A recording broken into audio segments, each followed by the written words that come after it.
Assalamualaikum warahmatullahi wabarakatuh. Perkenalkan, nama saya Muhammad Yusuf Nurmakin. Pada kesempatan kali ini saya akan mempresentasikan makalah fikih siasah dan jinayah yang berjudul Jarimah Qisas dan Jarimah Hudud. Selanjutnya langsung saja kita mulai ke pembahasan yang pertama, yaitu jarimah qisas. Pengertian jarimah qisas. Secara etimologis, qisas berasal dari kata qoso yaqusu al-qisas yang berarti mengikuti, menelusuri jejak atau langkah. Adapun qisas secara terminologi yang dikemukakan oleh Al-Jurjani yaitu mengenakan sebuah tindakan sanksi hukum kepada pelaku persis seperti tindakan yang dilakukan oleh pelaku tersebut terhadap korban.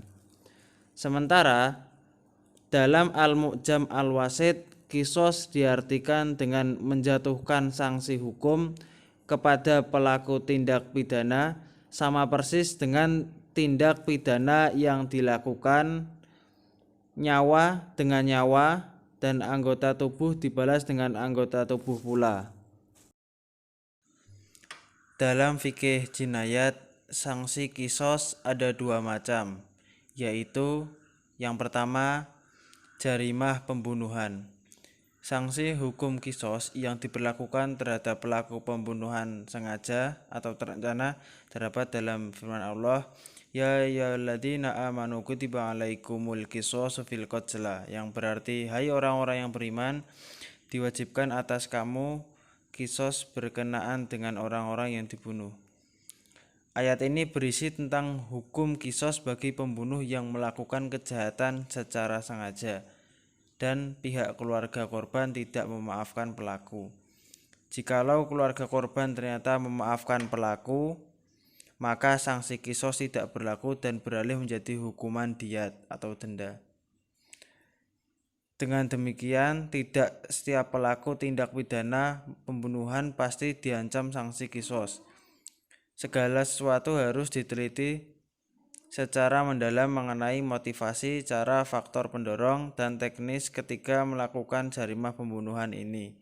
Ulama fikih membedakan jarimah pembunuhan menjadi tiga kategori, yaitu pembunuhan sengaja, pembunuhan semi sengaja, dan pembunuhan bersalah. Dari tiga tindak pidana pembunuhan tersebut, sanksi hukuman qisas hanya berlaku pada pembunuhan jenis pertama, yaitu jenis pembunuhan sengaja. Nas yang mewajibkan hukuman qisas ini tidak hanya berdasarkan Al-Quran, tetapi juga hadis Nabi dan tindakan para sahabat.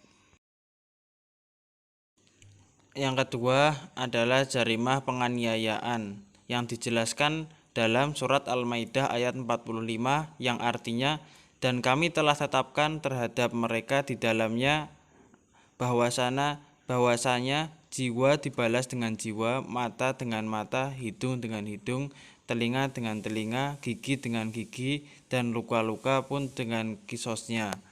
Adapun jenis-jenis jarimah penganiayaan yaitu sebagai berikut. Yang pertama, memotong anggota tubuh atau bagian yang semakna dengannya. Menghilangkan fungsi anggota tubuh walaupun secara fisik anggota tubuh tersebut masih utuh. Melukai di bagian kepala korban, melukai di bagian tubuh korban, dan melukai bagian-bagian lain yang belum disebutkan di atas. Pembahasan selanjutnya yaitu jarimah hudud. Secara etimologi, hudud merupakan bentuk jamak dari kata had yang berarti larangan atau pencegahan. Adapun secara terminologi, Al-Jurjani mengartikan sebagai sanksi yang telah ditentukan dan yang wajib dilaksanakan secara had atau keadilan karena Allah. Sementara itu, sebagian ahli fikih sebagaimana dikutip oleh Abdul Qadir Audah berpendapat bahwa had ialah sanksi yang telah ditentukan secara syarak. Macam-macam jarimah hudud. Macam-macam hudud ditinjau dari segi dominasi hak. Terdapat dua jenis hudud, yaitu sebagai berikut. Yang pertama, hudud termasuk hak Allah yang meliputi: yang pertama, jarimah zina. Zina adalah melakukan hubungan seksual antara laki-laki dan perempuan yang belum memiliki ikatan nikah, yaitu dengan memasukkan zakar ke dalam faraj yang haram tanpa adanya syubhat dan secara naluri mengandung syahwat. Hukum bagi pelaku zina adalah dicambuk 100 kali serta musan dihukum rajam. Yang kedua adalah jarimah syurb al-khamr atau meminum minuman keras. Had bagi orang yang minum khamr adalah dihukum 40 kali cambuk. Selanjutnya jarimah al-baghyu atau pemberontakan. Pemberontakan adalah keluar dari ketaatan kepada iman kepada kepala negara yang benar atau sah dengan cara yang tidak benar. Dari pengertian di atas dapat disimpulkan ada 3 unsur pemberontakan, yaitu pembangkangan terhadap kepala negara, pembangkangan dilakukan dengan kekuatan, dan ada niat yang melawan hukum. Maka pelakunya pemberontak seperti ini adalah hukuman mati. Selanjutnya adalah jarimah ar-riddah atau murtad. Murtad atau riddah adalah kembali dari agama Islam kepada kekafiran, baik dengan niat, perbuatan yang menyebabkan kekafiran, atau dengan ucapan. Hukum bagi pelaku murtad adalah hukuman mati apabila tidak mau diajak kembali memeluk Islam. Selanjutnya adalah jarimah al-syarikah atau pencurian. Adapun yang dimaksud dengan mencuri adalah mengambil harta orang lain dengan cara sembunyi-sembunyi dan dengan cara penipuan. Hukum terhadap pelaku pencuri apabila sudah mencapai nisab adalah potong tangan. Selanjutnya adalah jarimah al-hirabah atau perampokan. Perampokan adalah pengambilan harta orang dengan cara kekerasan dan pembunuhan. Hukum terhadap pelaku hirabah adalah dihukum sesuai kriteria perbuatan yang dilakukan. Bila dibunuh atau disalib atau dipotong tangan dan kakinya secara bersaling atau diasingkan. Selanjutnya adalah hudud yang termasuk hak manusia, yaitu jarimah khodaf atau menuduh muslimah baik-baik berbuat zina. Khodaf adalah menuduh orang lain telah berzina, baik yang dituduh itu laki-laki atau perempuan. Khodaf dengan tidak mendatangkan 4 orang saksi dijilid 80 kali.